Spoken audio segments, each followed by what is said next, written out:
हे प्रवासी विमान दुर्घटनाग्रस्त झालं आणि जवळपास 242 प्रवासी त्यामध्ये होते आणि ते विमान दुर्घटनाग्रस्त झाल्यामुळे 242 प्रवाशांचं दुःखद मृत्यू त्यामध्ये झाला आणि आणखी काही जिथं पडलं त्या ठिकाणी देखील काही कॅज्युअलिटी झाली आहे. हे अतिशय दुर्दैवी घटना घडलेली आहे आणि अतिशय वेदनादायी ही दुर्घटना आहे. एकाच वेळेस एवढ्या मोठ्या प्रमाणावर लोकांचा मृत्यू होणं दुर्घटनाग्रस्त विमानामध्ये हे अतिशय दुर्दैवी आणि त्यामध्ये माजी मुख्यमंत्री विजय रुपाणी हेही त्या विमानामध्ये प्रवास करत होते.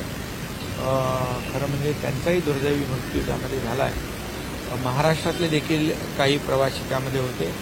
ती अतिशय मनाला अतिशय दुःख देणारी आणि वेदना देणारी अशी मोठी दुर्घटना झालेली आहे.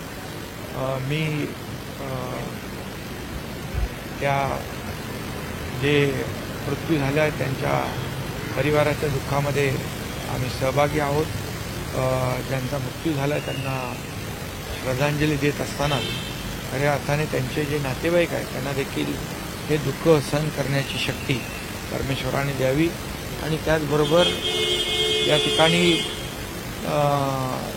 तिथे मोठ्या प्रमाणावर जे काही रेस्क्यू ऑपरेशन होतं तेही आपण पाहिलं. परंतु दुर्घटना होताना आपण जे व्हिडिओ पाहिल्यानंतर अंगावर खऱ्या अर्थाने शहारे उभे राहत आहेत आणि ही अतिशय दुःखद आणि मोठी दुर्घटना आहे.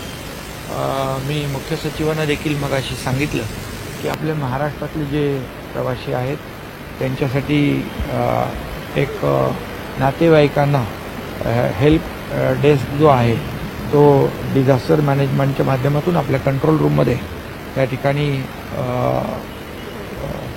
तयार केलेला आहे, जेणेकरून जे आपल्या महाराष्ट्रातले प्रवासी मृत्यू पडले त्यांच्या नातेवाईकांना देखील जी काय अपडेट आहे ती मिळेल आणि आपल्याला त्यांना मदत करता येईल. तर या संदर्भात आणखी प्रश्न होता की एकंदरीत आता पुढची ओळख पटवण्यापासून अनेक गोष्टींमध्ये गरज लागणार आहे.